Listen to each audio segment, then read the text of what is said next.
Friday, we learned all about a number of different cases here where you are trying to correct the height of your sukkah. Some of the cases we learned the day before, but then we learned Friday about the case where your sukkah is too short and you want to heighten this. You want to make it higher, make the sukkah higher. And the way to do that, of course, you could make the roof higher. That would be a smart idea. But if you didn't do that and make the walls and the roof higher, you could dig lower. So that's what we came up with this idea. Well, why don't we just dig a hole in the middle of the sukkah? Now, the hole that you dig in the middle of the sukkah, the Gemara said, has to be within 3 tefachim of the walls. So what you have is a regular sukkah that's not tall enough, but it's the regular size. So you could, any size, you could pick an 8x8 sukkah, however you want, but it's not tall enough. So what do? You go and dig a hole in the sukkah, and the hole, of course, is not going to be flush with your walls because then your walls might fall in. So you don't want to do that. But you leave yourself a little lip, 3 tfachim, 3 handbreadths, less than 3 handbreadths, I should say, because if it's 3 handbreadths, it's already ruined. It's already doesn't work. But if it's less than 3 handbreadths, then you have a low area and an upper area. And the lower area is itself a kosher sukkah. The lower area itself is 7 by 7 handbreadths. And together with the height of the lower area and the height of the upper area, that will make it a kosher sukkah. And that was the bottom Gemara on page 4a. It spoke about this, that if it was less than 10, you dug, and as long as you have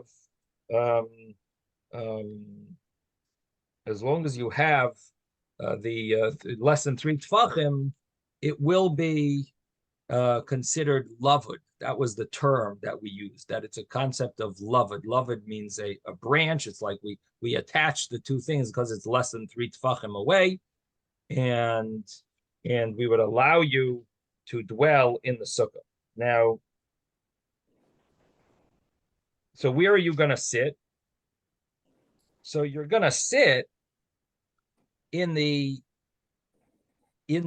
lower area, because in the upper area you don't have 10 tefachim high, right? It's not high enough.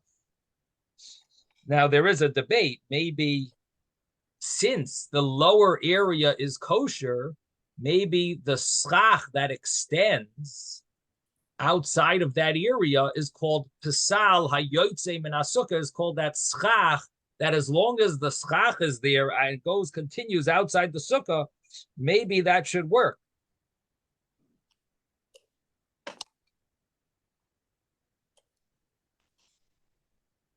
So there is such a thought, but the problem with that is that it's still a dira srucha.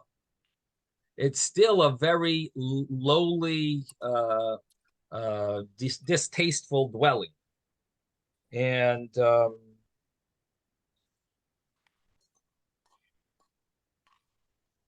so in that case, if you want to follow that logic that it's a distasteful dwelling, then you would only be allowed to dwell in the lower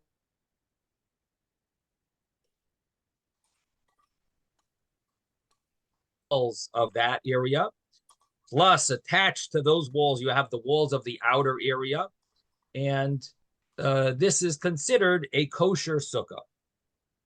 The Gemara asked a very strong question. The Gemara said, why can't you use this concept of doif and akuma? You got 4. Why does it need to be 3 tefachim, 3 handbreadths?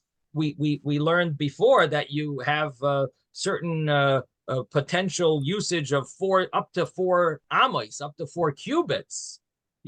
So maybe here also you should be able to use up to 4 cubits. And the Gemara answers and it says, no, here you don't have a wall. Here you have to make a wall. If you had a wall already, maybe you could use up to 4 cubits to attach your sukkah to the wall.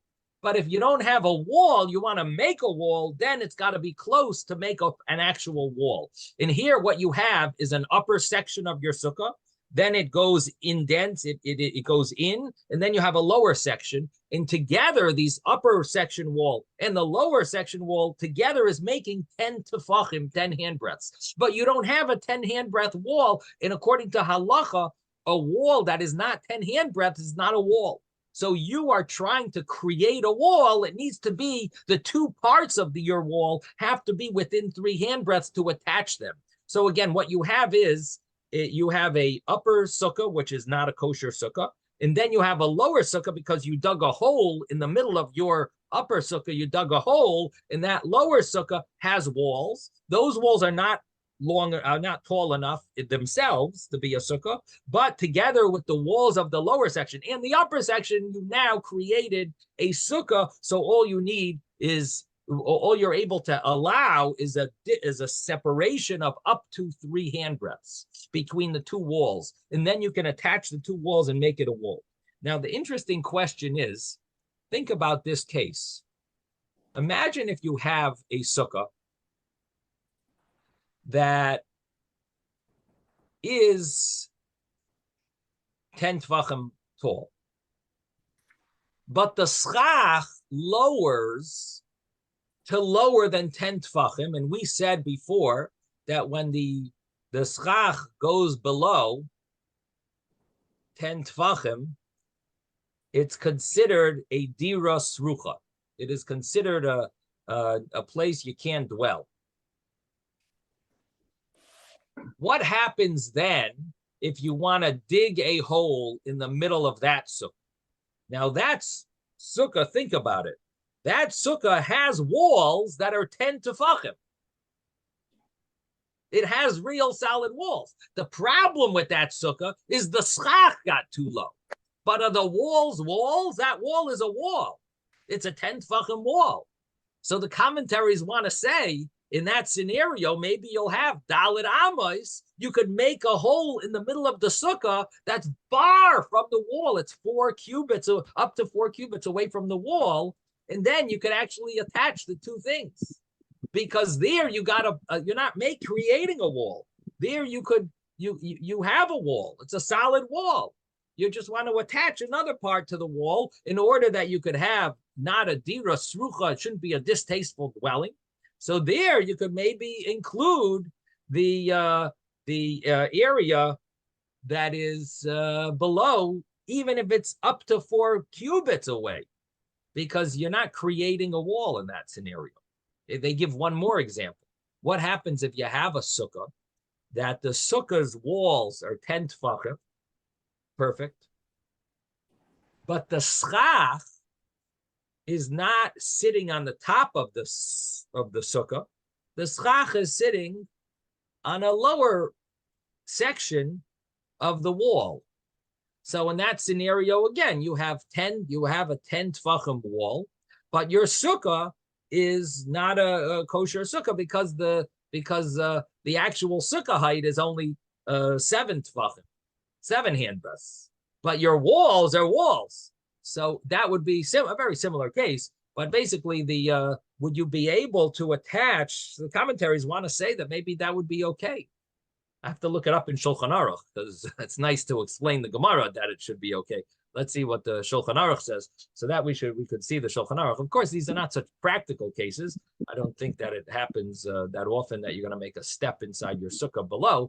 But in the olden days, this was something you didn't have much choice. You're limited with wood and with supplies, and they didn't have Home Depots on every few miles, and they didn't have, you would have to make do with what you had. So this could be a very practical, could be something that was very applicable in those days. Yes, David. The mitzvah of don't put a stumbling block in front of a blind person.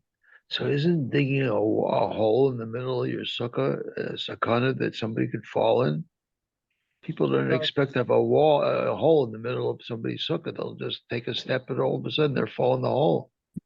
Yeah, so maybe you put a railing there so people see. You put a danger sign. There are Rabbi, definitely ways to do it. Rabbi, But you're right. You have to be careful. Could you ramp it down, and then eventually you get to where it's low enough, and then at that point, so that you walk down a little ramp, and eventually you're low enough that that part is kosher. Yeah, may make a slide there, so it's like automatic. You have to slide in. You make an official slide, and you slide into your sukkah. Yeah, Rabbi. maybe. Yes, Moshe. it almost appears that it could be like a kever almost, in the middle of the sukkah. The other thing I want to mention is that if the schach is coming down and it was without a hole in the middle, I mean, I was getting back to what Ezra was talking about before, that because it had to do with light, more shade than sunlight. But I think that makes it not possible is the fact that what was I going to say? That the person who's looking up fears more the possibility of the schach coming down on him, and that's not the purpose of going into a sukkah, but to to dwell in it, but not be concerned about whether the schach is going to fall on top of them or not. Because they So spend you more see time. that could be a problem if it looks like it's gonna fall on you, right? That it could be. It could be that a sukkah that the schach looks like it's falling on you would not be a kosher sukkah. That's a good point. How could you dwell in such a sukkah if you're nervous? That's not a normal way to dwell. You wouldn't dwell in a house that looks like it's caving in. You probably go somewhere else. You're probably right. It might not be a kosher sukkah if it looks that way. Again, we weren't talking about the Gemara didn't say your example that it's not clear from the Gemara that it looks like it's going to fall on you. It's lowering, it's in lower, it's bending in that area. But in your scenario, maybe that would not be a kosher sukkah. Definitely, there's room to say that. So we'd have to look it up in Shulchan Aruch if it mentions such a scenario where you're afraid, if that would be considered a non-kosher sukkah, a sukkah that causes fear that you're afraid it's going to fall in on you. Because if you were in your house, I don't think someone would dwell in such a house. You would pay whatever it costs to stay in a hotel until you fix it. Exactly. At least, so in such a scenario, I don't know if that would be called a kosher sukkah then, because it's not teshvu kein taduru, dwelling similar to living in your house. It wouldn't be a similar dwelling. So sounds like it would be a problem. Okay, so anyway, getting back to our Gemara, so we said this difference between the Dalit Amos using the laws of Daif and Akuma to have this bent wall, or using the laws of Lavid, which only allows you up to 3 hand breadths. And the reason for that the reason we were utilizing only the law of Lavid had to do with the fact you were creating a wall, and that you need both halves of the wall need to be within 3 tefachim. And then the next Gemara was about the next Gemara. Actually, I don't think we started it, so let's start it now. We're 6 lines from the top of the page on 4b. 4b, 6 lines down from the top of the page.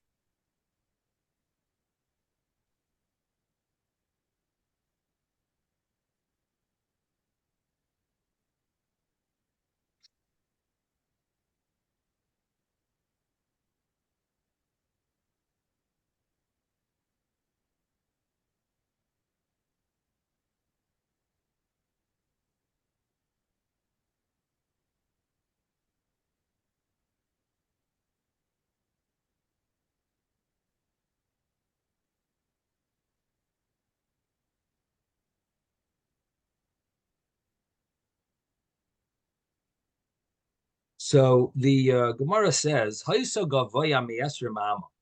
if the schach is over 20 amos high, and you built a pillar inside this sukkah, shehu gavoya asara tfachim, which is 10 tfachim high. So you made this amud this block that's 10 tfachim high, the yesh by hechsher sukkah, and there is a hechsher sukkah, a size of a kosher sukkah, which basically means that it has 7 by 7 tfachim. Rashi, interestingly, says it's 7 and a little, not just 7, which all the commentaries, again, I mentioned it on the previous page, that Rashi seemed over there. Rashi said the same thing over there, that 7 and a drop by 7. Yeah, that a kosher sukkah, we've always said was 7 handbreadths by 7 handbreadths, but Rashi says it's 7 and a drop by 7 and a drop. By Steinsaltz, it says the same thing. It says it fills in the blanks, and it says there is a bit more than 7 by 7 handbreadths. Right. Now, the So I guess previous he's incorporating the Rashi in the filling in the blank. Yeah. Now, on the previous page, does the Steinsaltz do the same thing? Did you see that before as well? The case before was we had it on the previous page. See.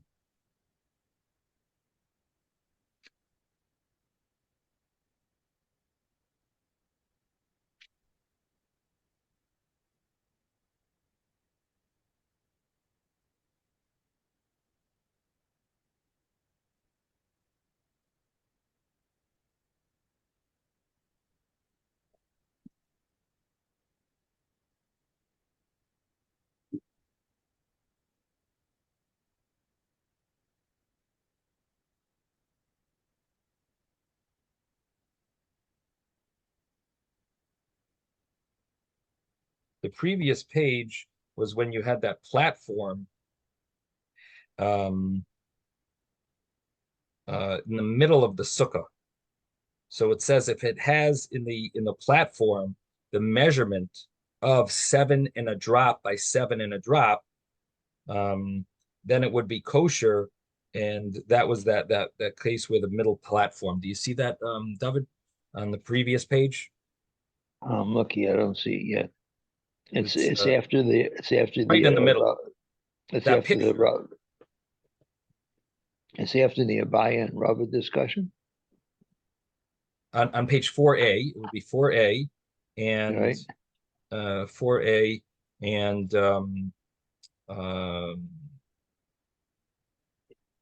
I have a different layout, but there's a discussion with Abaya says to Rava and Rava says to Abaya. yeah, it's right after that. Yeah, it's right after that. If it's above 20 amos, the paragraph right after that, it's above 20 amos. Right. And you have this, you made a platform by the middle wall. And so as long as the middle wall is, it has a hechsher sukkah, as long as the middle wall is a kosher sukkah, which means 7 by 7. But the way Rashi says is over there, he says it means 7 and a drop by 7 and a drop, then it would be a kosher sukkah. I'm just wondering if the Steinsaltz there also says 7 and a drop. Yeah, so there it fills in the blank and it says, since the 7 by 7 handbreadth section from the platform to the roof has 3 walls and it's less than 20 cubits high, that section is a fit sukkah in and of itself. He doesn't say 7 and a drop, huh? No. Well, Rashi says it on both. That's interesting. Oh, wait a second. Yeah, here it does. Because a little bit for that, it says about the middle wall. And it says, and the platform has an area of at least a bit more than 7 by 7 handbreadths. You see, it does say it. Okay, interesting. Yeah, it does. Yeah, it says it there. All the commentaries ask on Rashi, what's the reason? Why do you need 7 and a drop by 7 and a drop? And the question is, does Rashi maybe hold in Rashi's Gemara? Maybe he held that 7 and a drop. That's the measurement, that maybe it is 7 and a drop always, or is it only in these specific cases that Rashi says that you would need a little extra? And maybe we'll see why in just a moment. But there could be a reason that maybe Rashi's Girsa, Rashi's Gemara was that it was 7 and a little. Reason for that possibly is because you need a little space to get in the sukkah. So you need a little extra, to move to be able to move around, move your feet in and get in or something to walk in. So it could be that you need like more than 7. Anyway, the commentaries try to figure out what could the reason be. Did Rashi hold that always, or was it something special about these laws? Now let's continue. So basically, this block, this amud, that's 10 tefachim high, and it's 7 in a drop by 7 in a drop.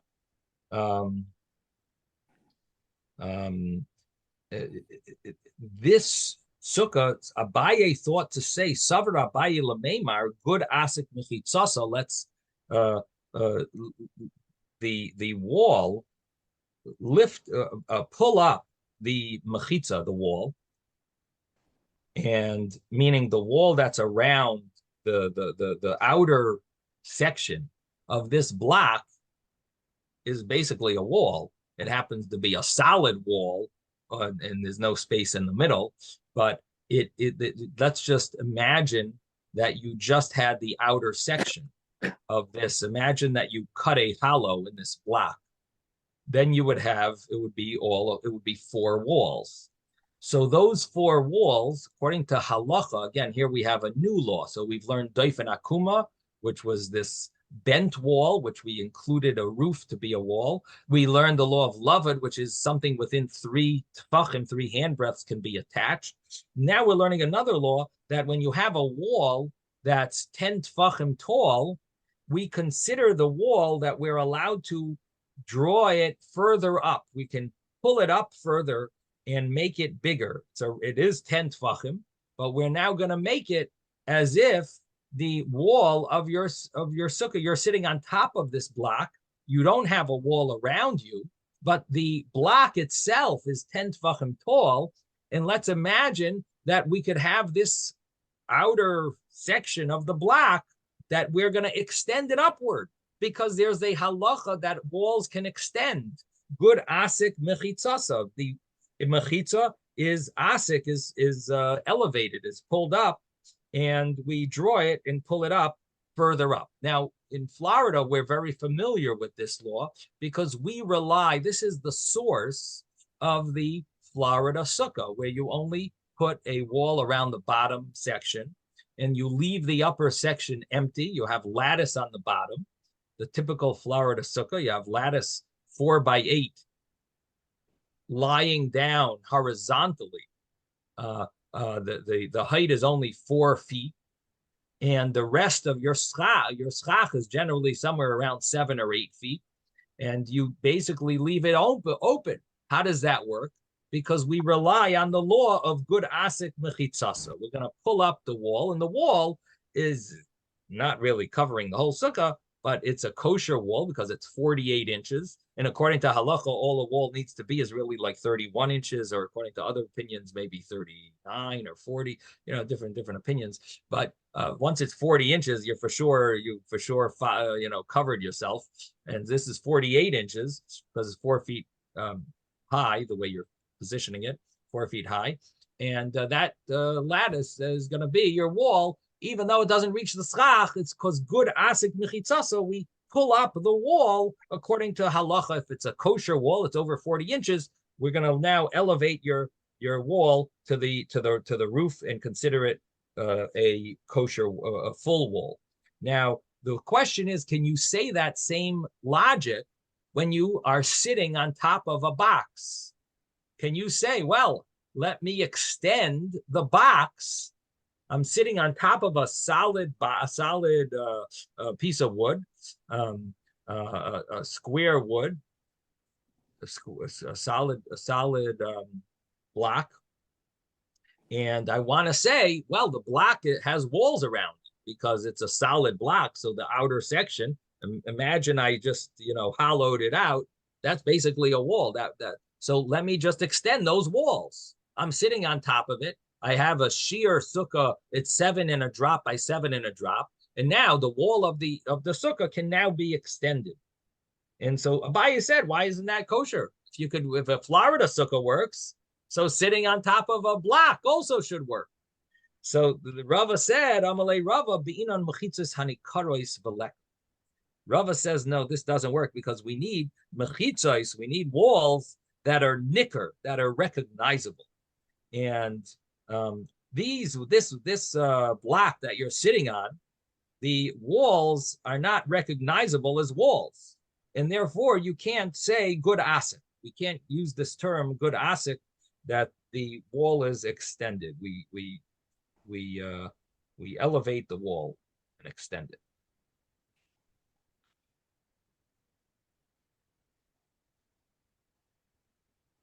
Now, the thought of Abaye that you should extend these the outer section. This is a it's an idea that the Gemara is going to try to use. What about putting a schach on top of a roof of a house? So the walls of the house, you're now on the roof. Maybe the walls of the house could be extended as well. Can we consider the walls of the roof to be walls and extend further up? And then you don't need walls for your sukkah when you make a sukkah on the roof of a house. Maybe you could just put 4 poles around. You have a flat roof. You could put 4 poles. Those will hold up your schach. And you basically don't need walls because the walls of the house maybe could be good for a sukkah. And that's soon what the Gemara is gonna mention. But anyway, here we have this concept where you're sitting on top of a block. That is not going to be a kosher sukkah. Now, what I just wanted to mention here is think about Rashi's point. You need to have 7 in a drop in order to make it a kosher sukkah. Now think about this block that you're sitting on.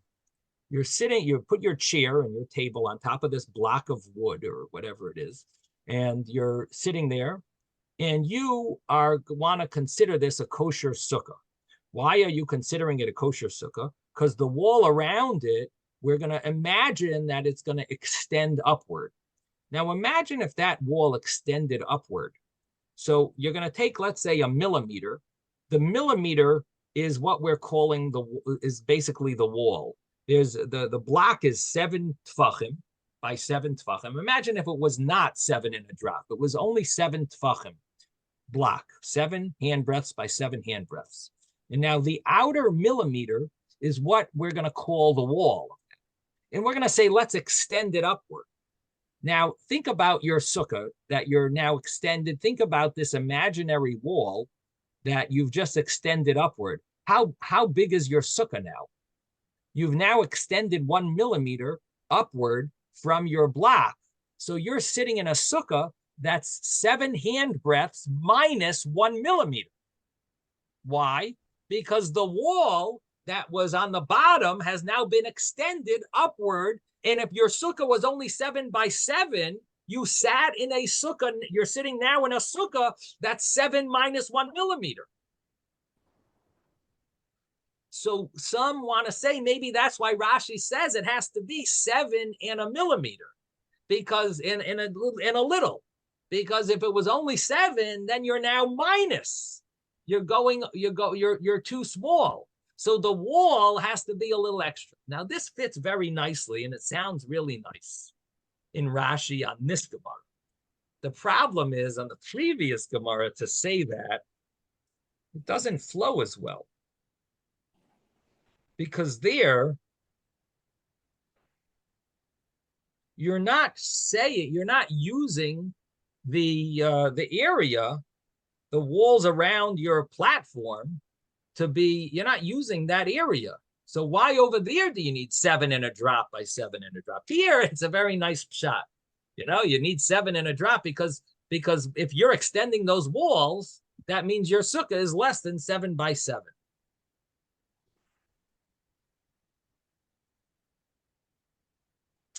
Then the other question is if philosophically, if that's correct. In other words, these are imaginary walls. So is it a problem to really, to have your sukkah, is your sukkah really not 7 by 7 because we're placing an imaginary wall there? Does that make your sukkah, you're still dwelling on the entire section. And then you're going to say, well, it's your foot or your hand is blocking the wall. I mean, is that really a problem? Like, do you really need this? It deserves to be thought about. This is a question in how that would work. Would it really ruin the sukkah if it wasn't? In other words, it sounds good, but definitely deserves to be thought about.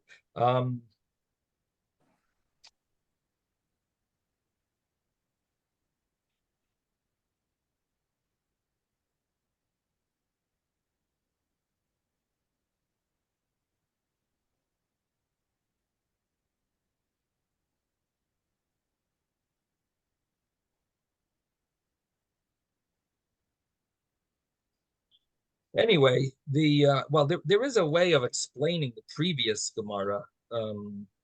They did want to. There is. I did see one of the commentaries wanted to say.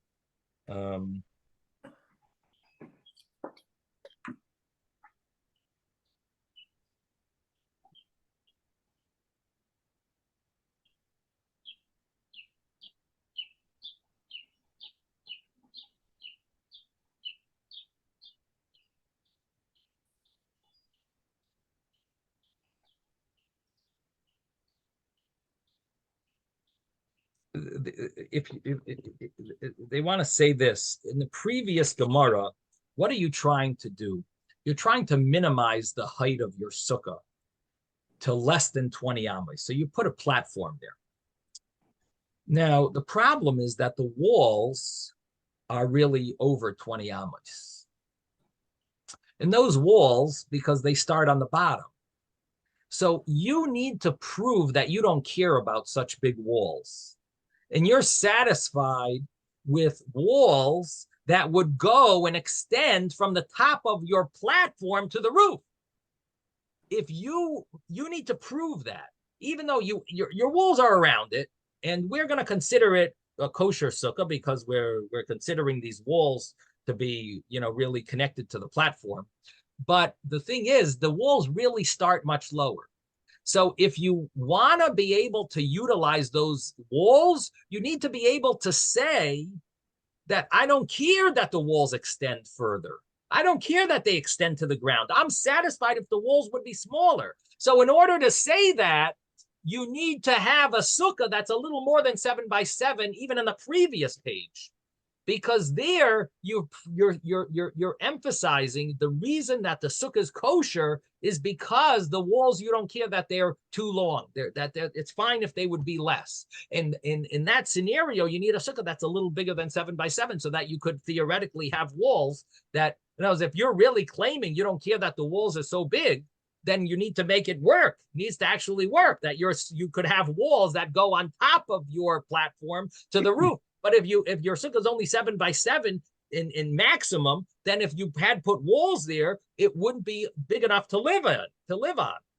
And therefore, you need 7 and a drop to be able to say that to be able to claim that I don't really care for these extra walls, and I'm fine with walls that would be smaller, and therefore you need 7 and a little by 7 and a little. So again, this is a way to explain these two Rashis. Again, there are those that want to say that maybe Rashi's held that always you need 7 and a drop by 7 and a drop, but this would be maybe a way to explain these two Rashis, why here specifically we're going to say that you need a little more than 7. Okay, now comes the next Gemara.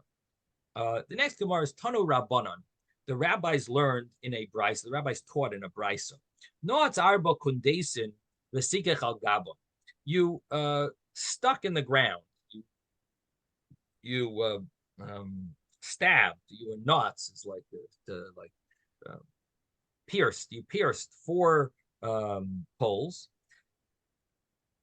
and Vesikech al Gabon, and you put schach on top of these poles. So you don't have walls here. Here you just stuck 4 poles and you pierced them into the ground, seemingly. At least before the Gemara said, will tell us soon it's the roof, but at least in thought, the Brisa just says very simply, you just pierce these 4 poles down and you put schach on top. Rabbi Yaakov machshir v'chachamim paislim. Rabbi Yaakov says it's kosher, a good sukkah. You don't have walls, somehow it's a good sukkah. And Rav Huna and Chachamim say it's puzzle, it's not a kosher sukkah, which the logic, of course, to us sounds very logical. How could it be a kosher sukkah? There's no walls. Now, Amar Rav Huna, so Rav Huna wants to give a little explanation what's going on here. So he says, Machlekes al Sfas Hagag. You know how this works?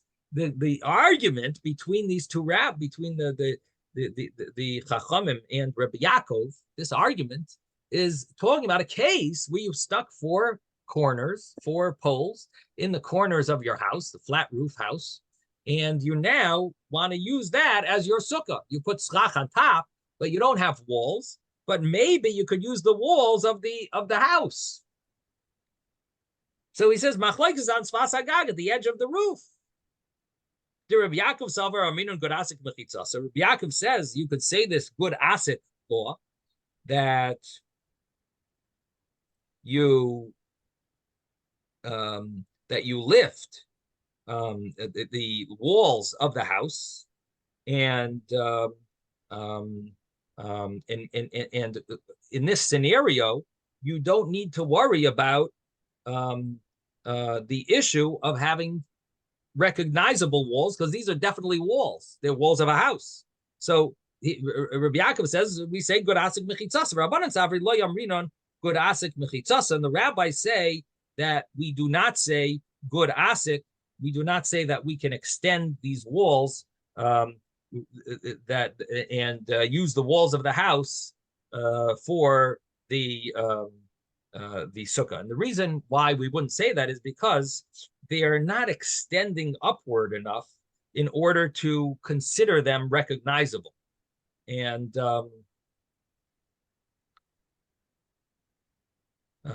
according to that, the sukkah is puzzle. But Rabbi Yaakov says, what do you mean? They're used for your house, they're walls. So Rabbi Yaakov wants to use the walls of the house and say, now you just sit on top of your roof and put schach on and you're all set. You have a sukkah. Now, Aval, but Rav Huna says, however, in a case where you put these poles in the middle of your roof, Aval be'emtza hagag, which seemingly would be the same if you just stuck them on the ground. If you put them in the middle of the roof, divrei hakol psula, everyone would say that this is puzzle because you don't have walls. Now, this is Rav Huna's statement. Rav Huna sounds a little logical. It's sounds like a good explanation. But Rav Nachman argues. Rav Nachman says, the emtza hagag machlokes. In the middle of the roof is where there's a machlokes. That's where the Rabbi Yaakov and the Chachamim argue that it's a case where the poles are in the middle of the roof, and that's the case where the rabbis and Rabbi Yaakov argue, which basically means that Rabbi Yaakov is going to permit a sukkah for some reason by simply having poles. Poles will be considered walls. And we've never seen such an opinion here in our Gemara. But this is going to, according to Rav Nachman, that's how you learn. According to Rav Huna, Rav Yaakov's opinion was based on extending the walls of the house. According to Rav Nachman, it's not based on the walls of the house because you're putting this sukkah, you're putting these poles in the middle. So it wouldn't work to rely on the walls of the house. Instead, Rabbi Yaakov is relying on the poles. Somehow the poles are going to be a kosher sukkah. Now, the Gemara wants to know, Iboilahu, the Bnei Yeshiva, the scholars, the student scholars asked the question. They said, Be'emtza hagag machlokes, what does Rav Nachman hold when it comes to the edge of the roof? Rav Nachman said, "Be'emtza hagag," the middle of the roof is machlokes, is where they argue. Aval al spas hagag divrei hakol kshera. But if it was on the side of the roof, according to Rav Nachman, would everyone agree that you can rely on the walls of the house and say good asik mefutzasa, that the walls extend upward and we can use and rely on the walls of the house? Would everyone agree, according to Rav Nachman, in that scenario, that it's a kosher sukkah, even though you don't have any walls, but the walls of the house will be extended and we'll consider those good enough? Or maybe bein bezu ubein bezu machlokes, maybe they argue on both. And the rabbis who say that the middle of the roof is not kosher, maybe the rabbis will say that at the edge of the roof is also not a kosher sukkah. You cannot rely on those walls. And Rabbi Yaakov that says the middle of the roof is kosher, for sure will say on the side of the roof is kosher, then he'll consider it too. Or he might say that you have two reasons why it's kosher, possibly. For sure, he's holding the poles are kosher walls, but maybe he would hold that the walls can be extended upward, But with him, we're not worried about. We're worried about the chachamim, the rabbis. The rabbis hold kosher on the side of the roof. Again, Rav Huna said that the rabbis would never accept this, not on the middle, and for sure not. And on the side, they also argue. But Rav Nachman said that they argue in the middle. The question is, does that mean that they agree on the side of the roof, or they would also argue on the side of the roof? But even in the middle, Rabbi Yaakov is lenient. Yes, Jeffrey. There's a very easy way to fix it, though. So if you really have a marquette around your roof because it's flat, then you could go into the corner of the roof and you have two walls, and you could have 4 posts, and for the 2 walls make god asik for that, and you have the skacha top of the 4 poles, and technically all you need is like maybe 1 inch more on one side of the pole, and then you would correct that vision of a sukkah. But of course, not in the middle. So you've got an interesting point about the fact that there probably are walls around this roof if it's a flat roof, and because you need to have a wall for purposes of mica, of safety, and so seemingly you should be able to use those walls for schach. I didn't exactly calculate what you wanted to build, but seemingly those walls themselves should be good enough, right? Right. So and then you only need a corner of the roof. To have, the corner has 1 pole you add, right? And you can make 1 more pole. I mean, you need enough poles so the schach will stay up. Or maybe just put them on the top of the wall. If the wall is 10 tefachim, just lay the mat on top of the wall. You don't have to build anything. That's to make it easier, just to make it easier. But so you got a good question, and so you're asking how could there be some issue over here? So seemingly the case and specifically your question is if you're making this schach at the edge of the roof, this is where you have a question, because in the case in the middle of the roof, the reason why you don't have a kosher sukkah there is because you don't have enough schach to go for your whole roof. So you might have a wall around the entire roof, but you don't want to put a schach around that entire roof. It might be very big. So you want to get away with just sticking piercing some poles into your roof in the middle, and you have a small sukkah that you can at least your schach will fit around. But your question is, seemingly you have a mica, a fence around the side that should be how could you need a sukkah without if you need a mica? Why should the Gemara even be talking about such a case? So I didn't see this discussed. It's a very good question, but I guess the answer is that there must be talking about a case where you actually can't reach the edges.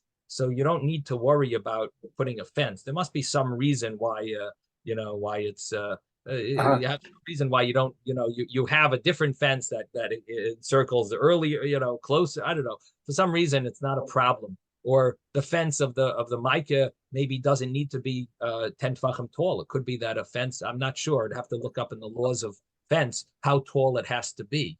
Maybe the laws of mica just be safe. And if it's only about safety, maybe it doesn't have to fall into the category of a mechitza law that needs to be 10 tefachim. Maybe, maybe 2 feet is good enough. I don't know. Logically, I don't think so, but maybe. I'm just throwing a thought there. And then we have the modern bungee cords also. So at least on one side, you could put a bungee cord, right? Or whatever you call the belt that you put around. Right. So that's what I'm thinking, that maybe the laws of Sukkah are different. That, right. Like your example, bungee cords. Let's say you put place. Let's say you put Is the button in the right place? Let's say you put bungee cords 10 inches every 10 inches. So guess what? That's not a kosher, so you put bungee cords every 10 inches around your fence. That's good for a fence around your roof, seemingly. Again, I have to look up if there's any halachas about the laws of walls, but seemingly it's safe now because every 10 inches you have a bungee cord. Was that what you were thinking? Yeah. But you could always add one, even if you put it in the corner. You could add such a strap or bungee cord on one between 2 posts that on the inside from the roof. Right. So yeah, you'd have a way of fixing it. But the question, right? The question is if you didn't.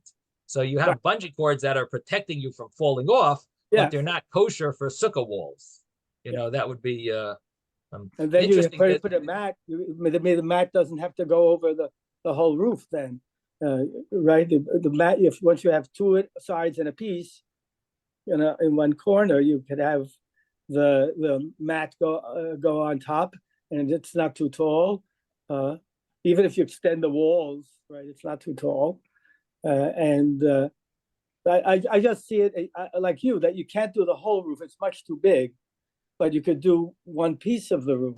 So that would be with the case of the middle. If you're putting the poles in the middle, but if you're putting the poles on the edges of the roof, then your question is a valid question. But the other answer that I would give is this: what happens if you have a sukkah like our prefab cloth that goes around it? So that goes around the whole roof. You have this cloth that has a frame and it goes around the whole roof, but the cloth is not kosher for a sukkah because it waves too much. Yeah. So it's good for protection, but it's not good for a sukkah. And so what you want to do is rely on the 4 poles of your prefab sukkah, and that's exactly what the Gemara's case is. That you have a prefab sukkah, and you're putting these 4 poles around the roof of your sukkah, but you don't have the belts that make it a tight wall. Instead, you're relying on the poles, and they're relying somehow on, or maybe on the walls of the house to be considered a kosher wall. Yes. Those are not flimsy, but the walls of the prefab you don't want to rely on because they're flimsy back and forth, but they're safe because you can't fall out. They're tied together maybe on the bottom, so you can't fall out, but you can't really call it a good wall for a sukkah, especially with the wind on top of a house. It gets quite windy up there as you get higher, I think. Okay, so anyway, that would be the maybe an answer to your question. So in any event, so the Gemara wants to know what is the opinion of Rav Nachman regarding the what is the understanding of the argument regarding a case where you put them on the walls on the roof by the edge. What would be the laws? What would be the opinions of the rabbis and Rabbi Yaakov? Of course, Rabbi Yaakov will say it's kosher, but the question is really what the rabbis would hold. Would the rabbis hold that would be kosher or not? So the Gemara says,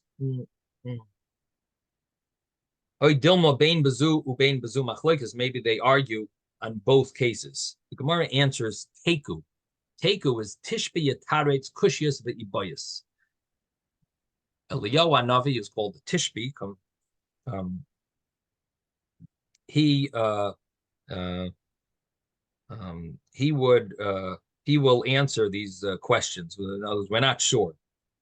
The Gemara now wants to prove an answer, and the Gemara wants to prove Rav Huna wrong. So Rav Huna was the first opinion. So Gemara says Meisvei, the student scholars asked a question on Rav Huna, and they said as follows: Noatz dalid kundesin ba'aretz. What happens? And here it says clearly, you stuck it in the ground. You pierced 4 poles into the ground. V'sikech al gavan. You put schach on top of them. Rabbi Yaakov machshir b'chacham paislim. Yaakov says it's kosher, and the rabbis say it's puzzle.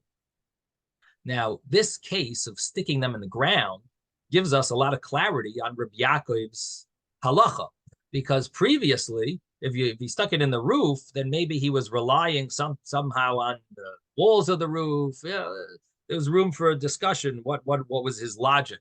But here he's sticking them in the ground. So Rabbi Yaakov says they're kosher. But the rabbis say it's puzzle. Now, this Rabbi Yaakov, we have this. We're basically proving from a brisa that Rabbi Yaakov in the previous case must also have been talking about a case where it's in the middle of the roof and it's still kosher. Rav Huna didn't want to give in to that. He didn't want to allow such a thought. He said, how could that be? But here we have another brisa that actually says it clearly. So Rav Huna tried to come up with a way, which was logical, of to explain Rabbi Yaakov, that he's talking about the walls of the house are being extended. That was the way Rav Huna wanted to explain Rabbi Yaakov's opinion and explain the argument. But here we see clearly that you can't explain it that way, because Rabbi Yaakov says that even when it comes to the ground, you stick 4 poles in the ground, you put schach on top, it's kosher. And v'chacham and paislan, of course, the rabbis say it's invalid.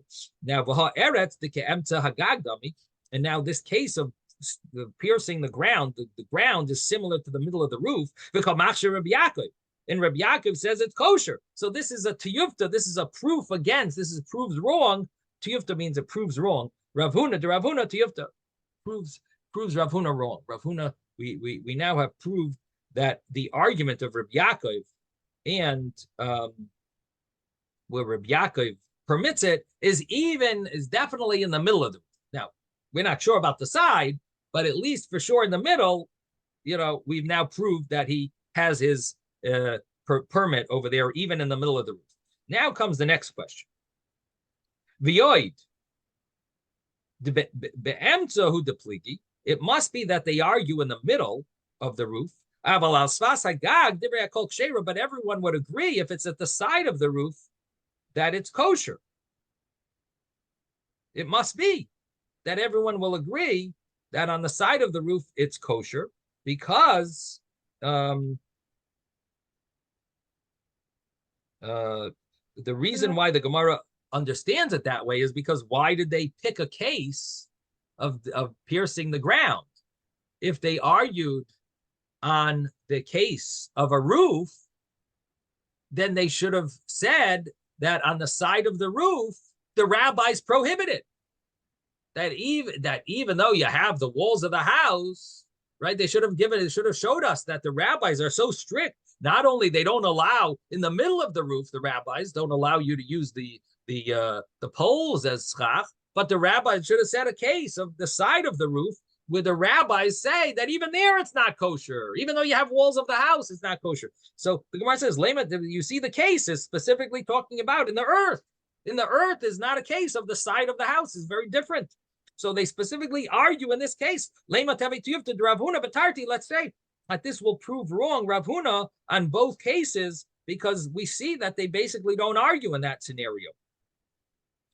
Amalach Rav Huna can tell you back, Ligi be'emtzagag, v'hu adin al sfasagag. You can't prove Rav Huna wrong in both, because Rav Huna can easily tell you, no, they picked this case, but they also argue in the other case.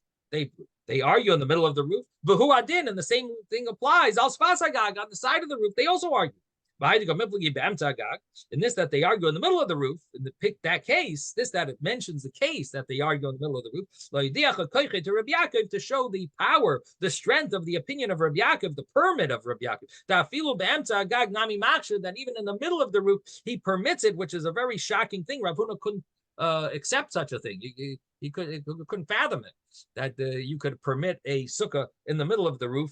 But this is so the Brisa gives such a case that he stuck the poles in the ground that's similar to the middle of the roof, and picked that case to show his extreme view, that even in that case he permits it. But that doesn't mean that he doesn't that the rabbis wouldn't argue in a case of the side of the roof. And the rabbis would agree, no, maybe not. Maybe the rabbis would argue there as well. But we picked this case to show his extreme view more than picking the other case where you would show the rabbi's extreme view, because his extreme view is a permit. And when it comes to a permit, it's much more powerful to find the permit. To show the rabbis are strict, that's not as impressive. To show he permits this is much more impressive. And therefore, we picked this case to show their argument. Yes, Jeffrey. So I'm thinking that Rabbi Yaakov seems to be very extreme, but maybe he's thinking about, you have your house in the courtyard or wherever, and there's the ground around it, okay? And if you put your 4 poles near to the house, and you might have 2 walls of the house, and the 4 poles are in the ground, not on the roof, and you put the schach on it.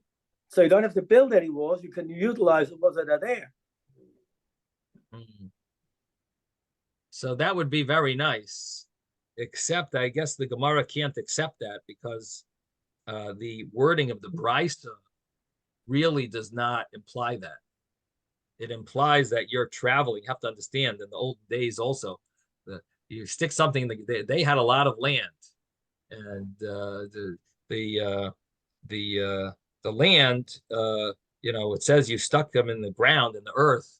It doesn't sound like you're near a house. It sounds like you're just sticking them in the earth. Logically, that sounds good, and that could have been an answer to Rav Huna. I know your question is a very strong question, because it would prove the Gemara. It would mean that you have an answer for Rav Huna, because Rav Huna could say that this, that case is a case where you're relying on the walls of the house. But the Gemara doesn't accept that, and seemingly because the wording of the Brisa implies like this is you're sticking it in the earth, and that's the permit is the poles, and that's it. Like it doesn't seem to rely. It doesn't say anything about a house anywhere within 10 miles. And there's no implication that there's any houses nearby. So how could Rabbi Yaakov say that came to Duru and say that the psukim that were important in the first description, right? V'yedu dorosechem, that in the future people will know how God had you live in the desert. So you can't see the schach, and that pasuk applies. So I'm can't see the walls. Right. You can't see the walls. How can you say that there was any privacy, or there's any kind of an attempt for you to live there? Right. So that's a very good question. And again, we're going to be explaining that the poles are going to be considered like kosher walls. The question you have is, seemingly there needs to be privacy, and privacy because the privacy is going to be an issue. The schach is a good thing. The schach still works. Schach is protecting you from the shade, so you're dwelling and people do dwell in. They do hang out in their pergolas. Is that what it's called? The pergola. And they often don't have walls. They're just 4 poles. And so there is a teishru kein tadur to some extent. The only question is, do you need it to be like in your house where you have privacy? What does he do with the concept of privacy? Seemingly that, or does he say teishru kein taduru is only a law in the schach? That as long as the shade is there and you can fit in the sukkah, but we don't have to take into consideration that it's not as private as you would like it. deserves to be looked into. I'll have to see if the commentaries mention anything. Good question. All right, Sei gesund, everyone. Have a happy Lag BaOmer. And there is a class at 3 o'clock.